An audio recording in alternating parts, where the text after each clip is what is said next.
Before we get into today's show, let me tell you about the latest deal from Mike Lindell, MyPillow. Once again, the big box stores have canceled their orders simply because they don't agree with Mike Lindell's politics. They don't like it because he supports President Trump. Well, he's going to pass that savings on to you. No more middleman. And boy, does he have some great deals on the Giza Dream sheets and the Percal bed sheets. Listen to this. Giza Dream queen size, normally $139.98. Your wholesale price, $69.99 when you use promo code Joey. King size, only $79.99. The Percal queen size, normally $89.98. Your wholesale price, $29.98 when you use promo code Joey. Just call 1-800-893-4059 or go to mypillow.com. Always use promo code Joey. Free shipping options available. This allotment's not going to last very long. When they're gone, they're gone. mypillow.com, promo code Joey. Thanks for joining me in the PhD Weight Loss and Nutrition Studios. To lose weight for the last time, visit myphdweightloss.com. Well, folks, it appears that this is finally over. I'm talking about the shutdown, of course. In a late-night vote, the U.S. House approved the bill that ended the government shutdown. Now it's getting the thousands of workers back to their jobs, and getting things back to normal is the task at hand. We have the details of what happened to get this done in today's show. The assassination of Charlie Kirk has ignited a groundswell of support for the organization he founded as a teenager. Turning Point USA has seen record numbers of requests for new chapters. But in some cases, students are finding that it's not as simple as just deciding to start a chapter on your campus. There's a process that most schools have, and it's not going too well in some areas. The latest example is in a school-supported Turning Point USA chapter that was denied by the university's Associated Student Body Board of Directors. This was the third attempt by students at Point Loma Nazarene University in San Diego. We have those details for you. Treasury Secretary Scott Bessent revealed that the Trump administration has discussed restricting the president's proposed $2,000 tariff dividend to families making less than six figures. We have the latest on this story as well from last week when the president promised a tariff dividend. I told you we'd be back. And ye shall know the truth, and the truth shall make you free. It's Joey Hudson. I wanted to name it the Joey Hudson bill, but, they don't allow you to put names on bills. But I wanted to call it the Joey Hudson bill because I know that one's been near and dear to you for a number of years. That's how it's done. Let your voice be heard. And the truth shall set you free. Here's Joey Hudson. Well, late last night, the U.S. House of Representatives passed a bipartisan funding bill by a vote of 222 to 209. Sending it straight to President Donald Trump's desk, where he's expected to sign it and bring this painful chapter to a close. This bill passed first in the Senate earlier this week, reopens the federal government, restores paychecks to hundreds of thousands of workers, restarts key programs like SNAP food assistance, and funds essential operations from the military to veterans care through early next year. Now, it's hard to overstate just how historic this has been. 43 days. The longest shutdown in the U.S. history. For 6 weeks, airports were crippled by staffing shortages. Families missed paychecks, and millions of Americans wondered when Congress would finally get its act together. Well, last night, it finally did. House Speaker Mike Johnson, who's led the charge since taking the gavel earlier this year, called it the end of a long national nightmare. Shutting down the government never produces anything, Johnson said. It never has. And he's right. This shutdown, which began as a standoff over health care policy, cost the country billions in lost productivity and untold frustration, and we'll see some of the issues that were created because of this in the weeks and months to come. Here's how it unfolded. The House came back into session after nearly 6 weeks in recess. Members were given 36 hours to return to Washington after the Senate broke the logjam with a 60-40 vote on Monday night, thanks to 8 Senate Democrats, of course, who crossed the aisle to join Republicans. On Wednesday, yesterday, the House followed suit with 6 Democrats joining Republicans to pass the bill. The final tally, 222 to 209. The vote ends the shutdown and funds the federal government through January 30th, 2026. The bill also includes full-year funding through next September for veterans programs, military construction, legislative branch operations, and food assistance. Now, let's just be honest here. Make no mistake. This was a political defeat for Chuck Schumer and his Democrats. Their leadership, especially Hakeem Jeffries in the House, and yes, Chuck Schumer in the Senate, went all in trying to tie this funding to fight for the extension of Obamacare tax subsidies that expire later this year. They insisted no deal would happen without it. And yet, after 43 days of posturing, the government reopens with no health care concessions whatsoever. So what did they gain from that? What did they, the pain that was caused by that shutdown, and again, it's far-reaching, and just because the government's opening back up doesn't mean that there's not going to be some issues that we're going to have to deal with. That's why House Democrats were fuming yesterday. Representative Rosa DeLauro from Connecticut said on the House floor, "I rise in opposition to this bill that does nothing, not one thing, to address the Republican health care crisis amid a cost of living crisis." Translation, she's saying Democrats dug in, shut the government down, and came away empty-handed. That's exactly what they did. Meanwhile, Republicans, led by Speaker Johnson and Appropriations Chair Tom Cole, stayed remarkably unified. Cole summed it up perfectly. Here's a quote. "This legislation reopens the government, restores critical services, and puts an end to the needless hardship Democrats have inflicted on the country." And he's right. From air traffic delays to unpaid federal workers, this shutdown hurt ordinary Americans, not the politicians. Even some Democrats are now admitting they went too far. Senator Angus King of Maine, who caucuses with the Democrats, said bluntly standing up to Trump did not work. President Trump himself telling Fox News on the Ingram angle, he thought he could break the Republicans, and the Republicans broke him. That's the story here. The GOP did not blink. We're playing a game of chicken with Chuck Schumer, Hakeem Jeffries. Republicans did not blink. They lost. Now, what exactly does this bill do? Again, it provides immediate funding to reopen shuttered agencies and ensures back pay for federal workers who've gone without income for over a month. It fully restores veterans' health care programs, reactivates SNAP benefits, and funds air traffic control operations, which have become dangerously strained. Transportation Secretary Sean Duffy had warned earlier that the shutdown could cause a 20% reduction in U.S. airspace due to staffing shortages. We saw a lot of flights canceled. The airlines will lose that money. They can never replace that. So getting this bill across the finish line wasn't just about politics. It was about public safety. It was about economic stability and getting the country back on its feet. But don't expect the debate over health care subsidies to just disappear, though. Senate Majority Leader John Thune has promised Democrats a vote in December on extending the Affordable Care Act's tax credits, a concession that helped get the Senate deal done. Now, yes, the GOP leadership promised a vote. They didn't promise it would pass. I've gotten some text messages, some emails from some of you saying, what in the world is wrong with John Thune? Why is he promising a vote on Obamacare? Well, that's all he's promised is a vote. He's counting on the opposition. He's counting on every single GOP vote to vote against it. Now, Speaker Johnson has not committed to bringing this measure up in the House. Democrats, led by Hakeem Jeffries in the House, vowed to keep pressing the issue. Hakeem Jeffries was quoted this week saying, "We're going to give Republicans another opportunity to extend the Affordable Care Act tax credits by introducing an amendment that will extend these tax credits for 3 years." He pulled that stunt yesterday. Those subsidies expanded during the Biden years are set to expire at the end of this year, end of December.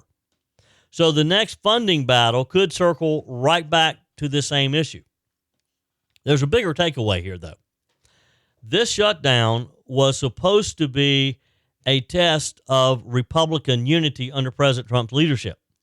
Democrats and the media expected the GOP to fracture. It did not happen. Instead, the opposite happened. The administration stay focused, refusing to negotiate under duress, while congressional Republicans kept the message clear. Fund the government first, debate policy second. And that's what they ended up having to do.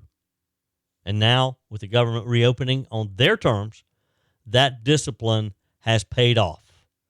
President Trump's steady hand and Speaker Johnson's leadership have strengthened the Republican position heading into the 2026 budget fight. So here's the bottom line.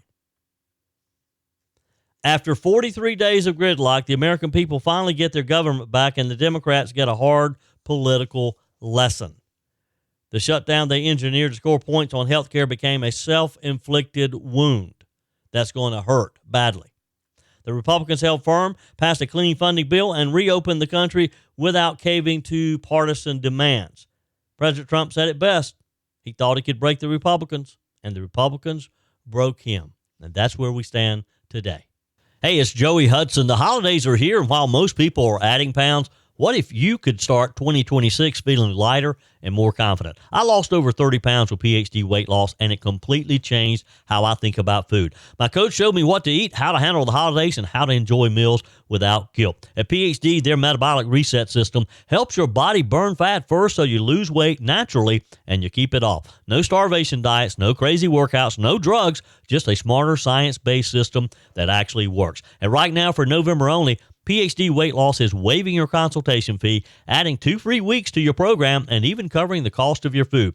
Plus, just for booking, you'll get their free guide, 5 steps to reset the scale. Mention code 2026START to claim these bonuses. Get started today. Call 864-644-1900. That's 864-644-1900. And you can find them online at myphdweightloss.com. PhD Weight Loss. Feel amazing during the holidays and beyond. You know, one of the things that President Trump has always done differently than any other president, and that is to think big. He's not afraid to throw ideas out there, and some stick, some don't. But he gets some very good ideas at times, and he gets good feedback from the American people. Well, this week, that big thinking took another step forward. Treasury Secretary Scott Bessent revealed on Fox and Friends yesterday that the administration is discussing how to target President Trump's proposed $2,000 tariff dividend, potentially limiting it to families making under $100,000 a year, according to the Treasury Secretary. Now, the details are still being worked out, but one thing is clear. This plan is aimed straight at the middle class, the hardworking families who've borne the brunt of inflation, higher interest rates, and Biden-era economic chaos. That's who this is going to benefit. So let's unpack what this tariff dividend actually means. President Trump floated the idea last week after that intense Supreme Court hearing over his use of the International Emergency Economic Powers Act. That same law that's allowed him to impose reciprocal tariffs on foreign imports is being questioned, of course. The president said a dividend of at least $2,000 a person, not including high-income people, will be paid to everyone. Now, that's what I'm saying.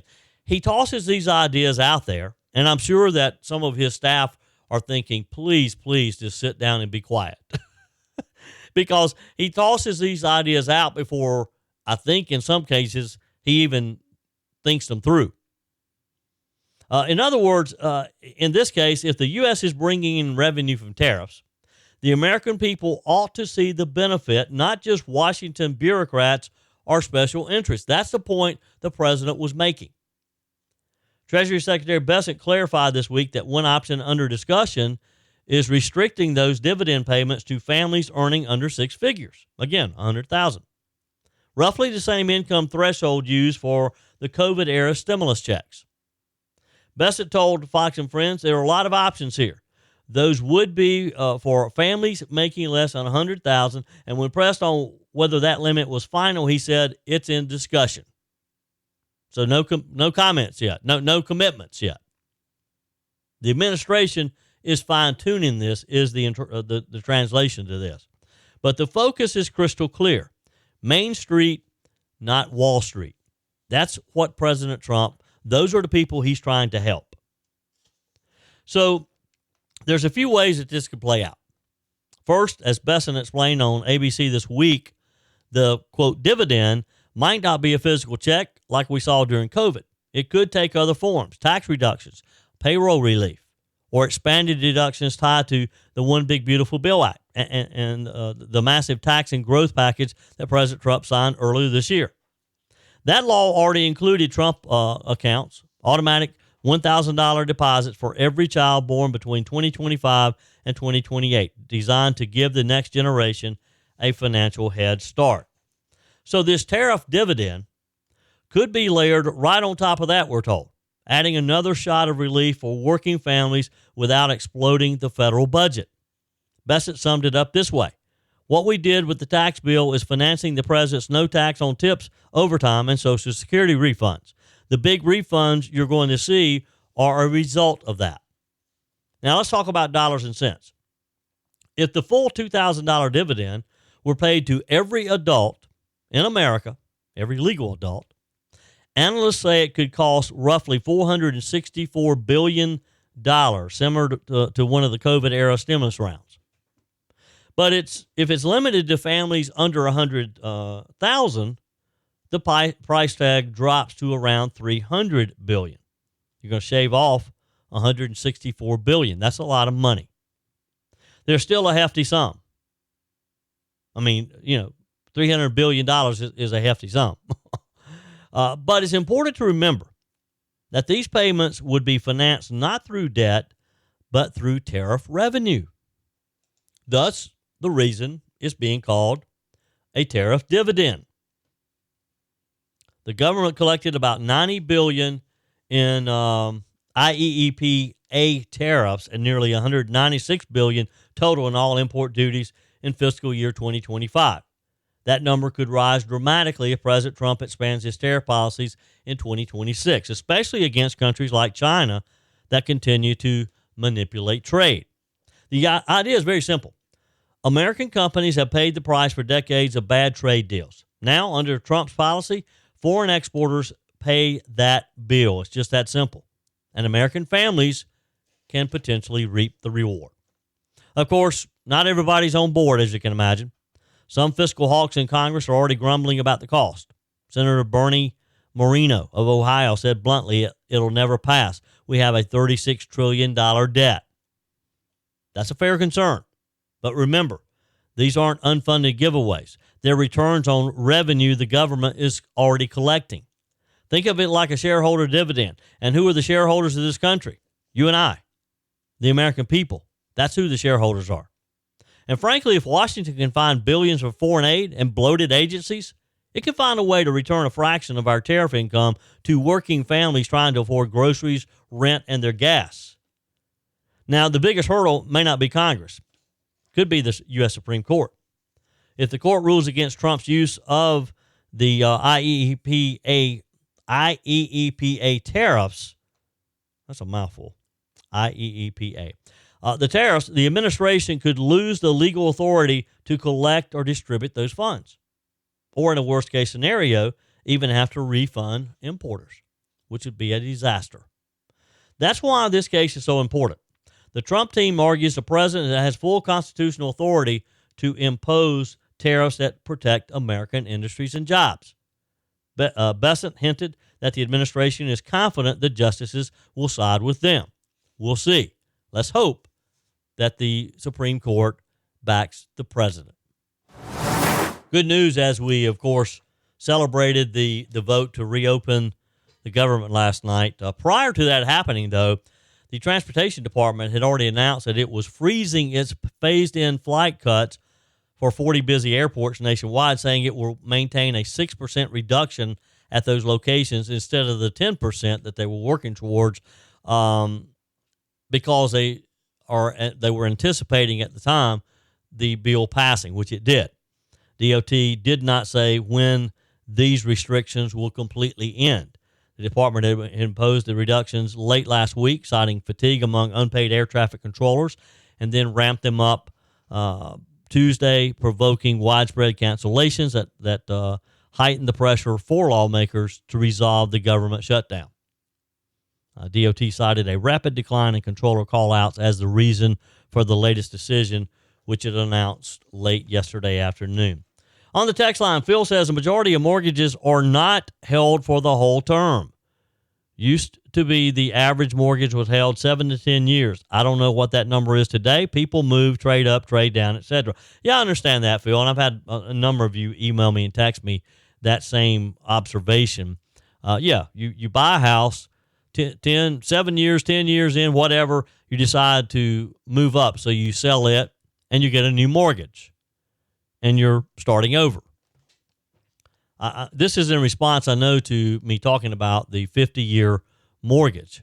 I've had a number of you text me. For example, another texter says, Joey, a much better move than a 50-year mortgage would be to make lenders allow mortgages to be assumable by qualified buyers. Some mortgages used to be assumable. The mortgage lenders won't like it, but to heck with that, they're still making money, and this helps solve the current crisis. I'm not quite sure what forcing banks to make mortgages assumable, I'm not sure why that would impact this. I don't know enough about that, I guess. But I did say in the show on Wednesday, I think it was, that I didn't think it was a great idea for a 50-year mortgage. It's kind of like some of the loan sharks that you see at some of these used car lots. Buy here, pay here. It's like you never get the car paid off. It's like your credit card bills on those high-interest credit cards. It just doubles the cost of the house that you're buying if you put another 20 years on that mortgage. But again, there are people a lot smarter than me who are working on this. We'll see. You've heard me. You've heard a saying, "I'll give you a penny for your thoughts." Not going to be able to say that much longer. Yesterday marked a milestone. For the first time in 232 years, the U.S. Mint officially stopped producing the penny. That little copper coin that's been jingling in your pocket all these years since the days of George Washington. Think about that. Exactly noon yesterday in Philadelphia, the Mint struck its final 1 cent piece, closing a chapter that began all the way back in 1792 with the original Coinage Act passed by Congress. And as the last penny rolled off the press, U.S. Treasurer Brandon Beach summed it up with a line you won't hear often in Washington. God bless America, and we're going to save the taxpayers $56 million. So $56 million annually will be saved by not producing the penny. The penny's been with us from the founding of this nation. From Benjamin Franklin's "A penny saved is a penny earned" to the countless jars and coffee cans filled with change in kitchens all across America. Do you have one? Do you have a jar somewhere loaded with a lot of coins, primarily pennies?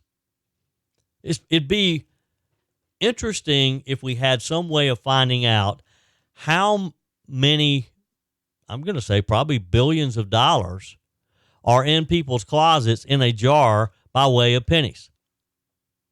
It's become an American icon, especially after 1909 when the face of Abraham Lincoln replaced the image of Lady Liberty on the coin's front. For more than a century, Honest Abe's profile has been a familiar sight in every checkout line, every tip jar, every kid's piggy bank. But that's coming to an end. For the first time since the Washington administration, the presses have stopped. And behind that decision is a hard truth about economics, efficiency, and common sense. As quaint as the penny might be, the numbers simply don't add up anymore. Now listen to this. The U.S. Mint estimates that each penny cost 3.69 cents to make, nearly 4 times its face value. That means every penny struck in Philadelphia or Denver actually loses money. And that's not new. For 19 straight years, both pennies and nickels have cost more to produce than they're worth. In 2024 alone, it cost 14 cents to make a nickel, nearly 6 cents to make a dime, and over 15 cents to make a quarter. Even the half dollar cost 34 cents to mint. You can see why President Trump finally said enough is enough. Back in February, President Trump announced that he was ordering the Treasury Department to end production of the penny, calling it a prime example of government waste, and he's right. But I have to admit, it's going to be a little unusual not to have pennies. The president posted on Truth Social, for far too long, the United States has minted pennies which literally cost us more than 2 cents. This is so wasteful. I have instructed my Secretary of the U.S. Treasury to stop producing new pennies. It was vintage Trump, a businessman's move, not a bureaucrat, not an elected official. He looked at the map, he looked at the waste and said, why are we still doing this? And he brought it to our attention. I'm not sure I ever even understood that before. And it's hard to argue with the logic, isn't it? The Mint estimates that halting penny production will save taxpayers $56 million a year. When you factor in labor, transportation, medical costs, the true savings could be even higher. Still, there's something bittersweet, and you have to admit this, about saying goodbye to the penny. It's been part of our national fabric for generations. The coin we toss into fountains for good luck. The one you slip into a child's hand during a Sunday school offering. Or the one that sits heads up on the sidewalk waiting for someone to call it lucky. The lucky penny. In a sense, the penny was never about money. It was about memory. It reminded us of thrift, humility, and the idea that even the smallest contribution mattered. Abraham Lincoln's image on that tiny coin represented that belief that greatness could come from humble beginnings. And yet, the world has changed, and it's time for us to move on. Today, over 80% of all transactions are electronic. Fewer people carry cash, and the average American couldn't tell you the last time they used a coin in a vending machine, certainly not a penny. The penny simply couldn't keep up with a digital economy. So, what does this really mean practically? There are estimated 114 billion pennies still in circulation, worth about $1.14 billion. Those coins remain legal tender, meaning you can still use them at stores, banks, or for those rolls of coins sitting on your kitchen drawer. The Mint will also continue producing limited collector editions, but mass minting for circulation has ended as of yesterday. So yes, the penny's still good money. You can still use it. You can still buy stuff with it. But its days of being made by the billions are over. This isn't just about saving a few $1 million. It's about restoring common sense to government spending, according to President Trump. As the President's Treasury Secretary, Scott Bessent, and Treasurer Beach made clear, this decision is part of a broader effort to eliminate waste and streamline operations. It's the same mindset behind President Trump's One Big Beautiful Bill, cutting bureaucracy, ending redundant programs, and demanding results. That's what you have to do differently if you're going to change the way government works. When a coin costs more to make than it's worth, it's not patriotic to keep making it. It's just simply irresponsible, isn't it? And President Trump's willingness to take on even a symbolic issue like this shows that fiscal discipline and accountability matter again in the White House and in Washington. Predictably, of course, not everyone's cheering. Some nostalgic critics online are mourning the end of America's little copper friend. Others fear prices will round up without pennies in circulation, further making prices be higher. Those studies from other countries that ditched their smallest coins show rounding tends to even out over a period of time. We'll see. I don't know. But there's also a strong current of support, especially from taxpayers who are tired of government waste and inefficiency. As one commentator posted on X, we spent billions minting something nobody uses. Trump just saved us the price of common sense. And they're right. I mean, it's all about common sense. Hard to argue with it. So today, as that final penny cools in the U.S. Mint in Philadelphia, it's worth pausing for a little reflection. The first 1 cent piece rolled off the presses in 1793, a symbol of a young nation finding its footing. Now, 232 years later, the last one carries the image of the man who preserved that union through its darkest hour. It's fitting, really, isn't it, that the final penny minted bears Abe Lincoln's face. A reminder that greatness, again, doesn't come from the size of your wallet or your denomination. It comes from your conviction. And maybe in that sense, will always have a little piece of the penny with us, because what made it so special wasn't the metal, more so than it was just simply the meaning. Are you going to miss the penny? Is it a little nostalgia there for you as well? Go through your closet, count your pennies, and let me know how much you got. I dare say, I mean, I've got one of those big, like, water cooler buckets full, primarily of pennies. Text me, email me, joe@joeyhudson.com. Your comments are welcome on the Firmin Ford text line, 864-477-JOEY. That's 864-477-5639.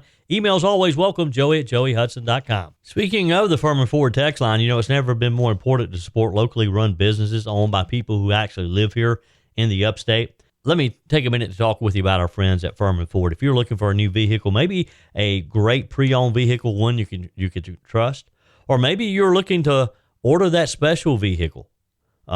Either way, if you want a new one, a brand new one, or a pre-owned that you can trust, the folks at Firmin Ford, they're there to help you. Their name is on the sign because their name is on the line, because every single transaction is important to them. Jim Firmin, Matthew Firmin. They do business the right way. When you stop by, when you give them a call, or maybe when you just send them a quick email, you're always going to have access to a member of the Firmin Ford family. And by the way, they also offer great service, and you're not going to have to wait weeks and weeks to get it done. And you do not have had to purchase your vehicle at Firmin Ford. Doesn't even have to be a Ford. They service all makes and models. Visit my friends at Firmin Ford online at firminford.com, firminford.com. Hey, quick reminder that I'm going to be in Greenwood tomorrow on Friday.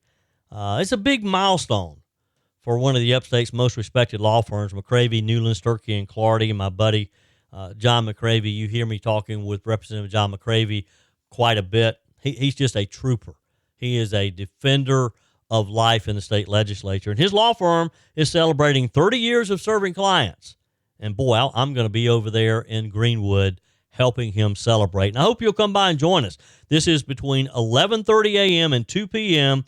at their office. And by the way, Fat Daddy's food truck will be on the site. And you've heard me talk about Fat Daddy's as well. Talk about some great barbecue, some good food. They fed hundreds of veterans a few weeks ago when we had the Veterans Appreciation Dinner in Greenwood. And so Fat Daddy's food truck will be there. That's worth the drive over to Greenwood right there alone. And it's all free. So the event's open to the public. Grab a bite, meet the team. Help them celebrate 3 decades of helping folks right here at home. Come run by, meet Representative John McCravey, meet John Newland, Jason Sturkey, Timothy Clardy, and again, yours truly. I'll be there to have some fun and to eat some good Fat Daddy's food, and of course, say hello to you as well. They're easy to find. Just search for or just look for Applebee's and Zaxby's on the bypass in Greenwood, and their law firms right between those two. So hope to see you between 11:30 and 2 tomorrow in Greenwood. This story comes out of San Diego, California, where a group of Christian college students say that their voices and their values have been silenced. At Point Loma Nazarene University, students have now been denied not once, not twice, but 3 times in their effort to start a campus chapter of Turning Point USA, the conservative student organization founded by the late Charlie Kirk. The rejection was announced by the university's president, Carrie Fulcher, who emailed students last week saying the proposal had failed to pass the Associated Student Body's vote. And the reason? According to that letter, Turning Point's so-called professor watch list and its affiliation with TPUSA Faith, an initiative designed to unite Christians against what it calls wokeism. So they're just admitting that the things that TPUSA stand for are not welcome on their campus. Think about that. They're afraid of the professor watch list that TPUSA keeps on its website. If a professor lands on that list, they shouldn't be teaching at your university anyway. For the students behind the proposed chapter, the decision hit kind of hard. Luke Cole, a third-year student and the chapter's elected secretary, told Fox News, "I felt silence when I got that email. I felt like I couldn't speak anymore. Ginger Frice, a first-year student and the chapter's president, said she felt called to bring a voice for truth and faith to her campus after Charlie Kirk's assassination earlier this year. Again, they've seen a huge interest in new chapters all across the country. This young lady said, I watched students and faculty who identified as Christian celebrate human death on campus, and I was deeply troubled by that. For me, this was about creating space for truth. Brooklyn Stratton, the group's vice president, said she and other conservatives on campus have felt targeted since Kirk's death. She said college is our formative years. Not giving people the opportunity to explore which side of politics they're on doesn't align with free speech at all. Well, you got that right. But it sounds to me like that this administration at this school is just concerned that they're going to hold their professors accountable. These students weren't asking for funding for this. They weren't asking to push hate or division. They just wanted a seat at the table to discuss conservative ideas and faith in an environment that claims to value both. So what's the university's justification? President Fulcher's email claimed the club's application used language similar to TPUSA's Professor Watch List, a project that exposes professors accused of discriminating against conservative students. Fulcher wrote that this practice is not aligned with ASB's purpose of fostering constructive communication. Again, they're afraid that their professors will be called out for their wokeism by this conservative group. The president also said the group's desire to affiliate with TPUSA Faith, which is the faith arm of TPUSA, violates the school's church and parachurch policy, which limits outside ministries from using campus resources. Now, let's pause right here. Point Loma Nazarene University is supposedly a Christian institution. And yet this church policy is being used to block an organization that promotes biblical values and patriotism. Meanwhile, the same campus proudly hosts clubs like Break, which focuses on gender equality and justice, and a Center for Justice and Reconciliation that emphasizes immigration and racial justice. In other words, woke causes are welcome, but faith-based conservatism, it's a threat. You better not let them on campus. They may catch on to what we're actually doing here. Imagine that, a Christian institution allowing these woke organizations on campus, and they won't let another Christian organization be on campus. I mean, let's just call it what it is, hypocrisy. If the university can sponsor clubs that advocate for social justice, for climate activism, and gender politics, it can certainly allow one group of students to discuss limited government, free markets, and individual freedom. Don't you think? But this is what's happening across America's universities. Selective tolerance, diversity of background. Check diversity of thought, not so much. When a Christian student says, I want to talk about my faith and my politics, administrators suddenly get nervous. And when those views align with the conservative movement or with President Trump's populist message, well, the gatekeepers of free expression suddenly rediscover their censorship button. Wow. Now, to her credit, the student leader, Ginger Frice, hasn't backed down. She says she was inspired by her grandfather, one of TPUSA's first donors back in 2012, to carry the mission forward. She told Fox, ultimately, I hope to create loving people with the boldness to advocate for the eternal goodness for others and equip conservative students with a heart for Christ. That's not a message of hate. That's not watch listing professors. That's simply just faith. That's trying to lead other students, your fellow students, to Christ. That's leadership. And you can bet Charlie Kirk, who always told young people to speak the truth even when it's hard, would be proud of her courage. Now, in response to the backlash, university spokesperson Laura Fleming said in a statement that the outcome should not be misunderstood as a departure from our Christian mission or a rejection of conservative perspectives. Well, what other way can you interpret that? Wouldn't you love to be able to sit down and talk with this lady, with this Laura Fleming? How else are they supposed to interpret this message? I mean, Yes, that's all nice language, what she's saying, but actions speak louder than those words. You can't claim to champion truth and grace while silencing one side of the conversation, especially when that side is made up of students who simply want to celebrate their faith and their country. They want to be heard. It's just that simple. This story from San Diego, sadly, isn't isolated, though. It's a part of a growing pattern.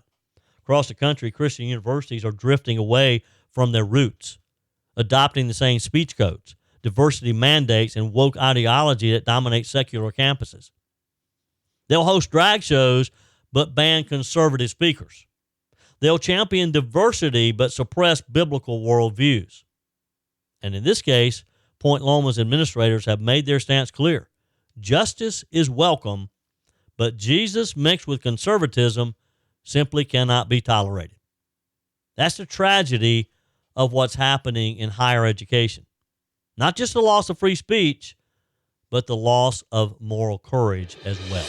That's it for today's edition of Just the Truth. Thanks for joining me in the PhD Weight Loss Studios. To lose weight for the last time, visit myphdweightloss.com. If you haven't joined my mailing list yet, visit my website, joeyhudson.com. Click on the Connect with Joey button so that you can receive our emails and the most up-to-date news. Also, join me on my YouTube channel. Be sure and like, comment, and subscribe. Just search for Joey Hudson. As always, thanks for spending a few minutes of your day with me. Do me a favor and forward this episode to a few friends. Just click on the share button and send to your contacts. We need to build an army of conservatives to win our country back, and we can do that by continuing to share the truth with our friends and family. Keep those comments coming via the Firmin Ford text line 864-477-JOEY. Email to joey@joeyhudson.com, and I love your messages on the MyPillow message line. Again, that's 864-477-JOEY, 864-477-5639. Be sure and take advantage of the MyPillow special, just $14.88 on the standard MyPillows when you use promo code Joey. Order online at mypillow.com or call 800-893-4053. We're back again tomorrow and hope you'll plan to join us. Until then, remember, God's got this. He's still in control.